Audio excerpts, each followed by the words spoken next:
Thank you, Mr. President, and I would like to thank at the outset Special Coordinator Robert Serry for his briefing and his dedicated work. Let me start with a word on the heinous terrorist attack in Bulgaria last week. Like the whole Council, Germany has condemned in the strongest terms this attack, which targeted Israeli citizens.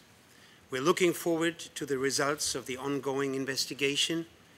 Those responsible for this attack must be found and brought to justice, and we extend our condolences to the families of the victims. Mr. President, let me first address the situation in Syria before I turn to the Palestinian-Israeli conflict. Last week, the double veto against the draft resolution on Syria marked a decisive split in this Council. The Council has failed once again to assume its responsibility. It has not been able to agree on clear messages, not on a clear message to Damascus that the use of heavy weapons must stop, and not on a clear message to the people in Syria that the Council fully supports Kofi Annan's effort to solve the crisis politically. As I said last week, the Syrian people will pay the price for this failure. Not only has the use of heavy weapons increased, but we now hear reports that even fighter jets are being used in the onslaught the Syrian regime is conducting against its own people. Our agreement to extend the mandate of UNSMIS should not be seen as a whitewash of this Council's failure. This agreement doesn't reflect the consensus in the Council, but is the smallest common denominator. We continue to believe that the Syrian regime must face consequences if it continues to trample underfoot international law and its own promises. We're very worried about the prospect of a civil war in Syria, and we urge all Council members to do their utmost not to put the efforts of the Joint Special Envoy Kofi Annan in peril. The Assad authorities are not only unleashing their heavy weapons and gunships against their own people. 2 days ago, they went even a step further and threatened the international community with the use of chemical and biological weapons. This is a ruthless and an inhumane threat. The international community has rightly strongly condemned this, in the words of my foreign minister, monstrous threat.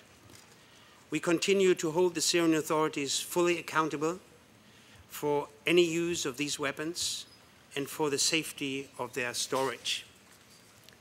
We reiterate our call on all those within the Syrian regime to reconsider their options.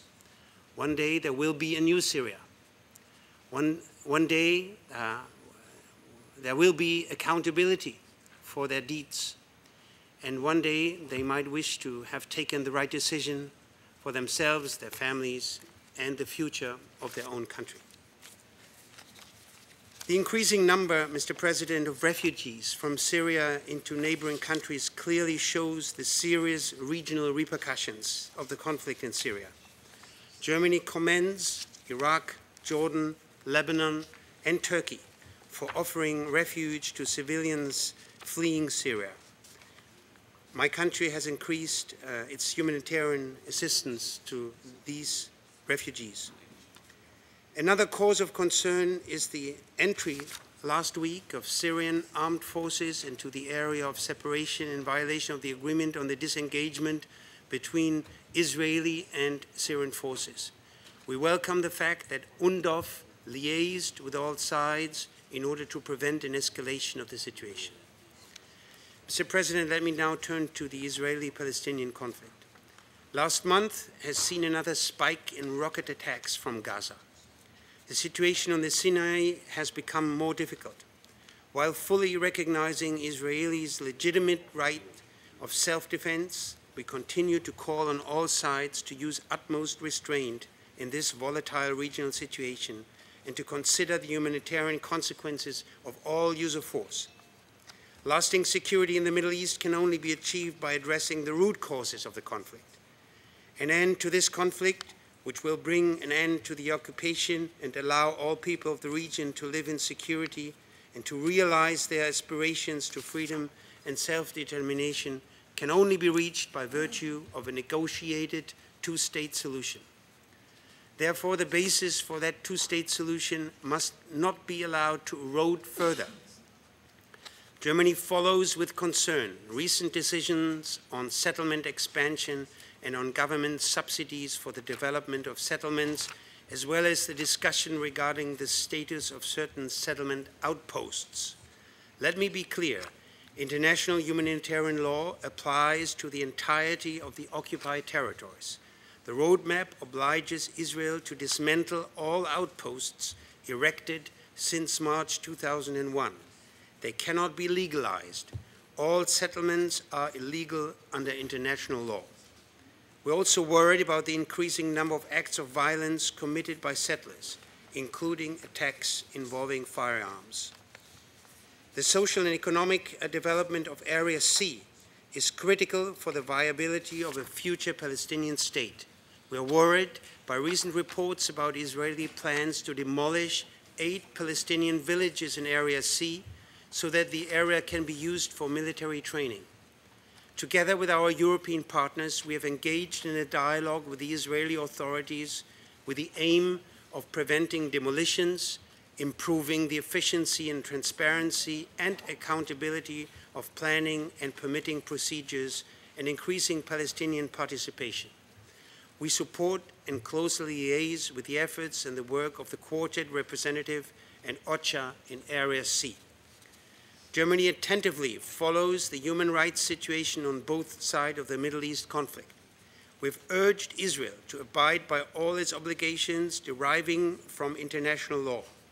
On the other hand, we urge the Palestinian Authority to address human rights concerns, in particular regarding the security forces. The recent execution of death sentences by the de facto authorities in the Gaza Strip is unacceptable. Mr. President, the resumption of substantial negotiations on final status issues is the only way forward towards a solution. These negotiations will be difficult and will require painful concessions by both sides. Therefore, they need an environment of mutual trust. Palestinians must be able to believe that the Israeli government truly wants a two-state solution and is ready to make the necessary concessions. And Israelis must be able to believe that they have a partner on the other side that is interested in solving the conflict once and for all in a way that will provide security. I thank you, Mr. President. Muchas gracias al representante de Alemania. Doy ahora la palabra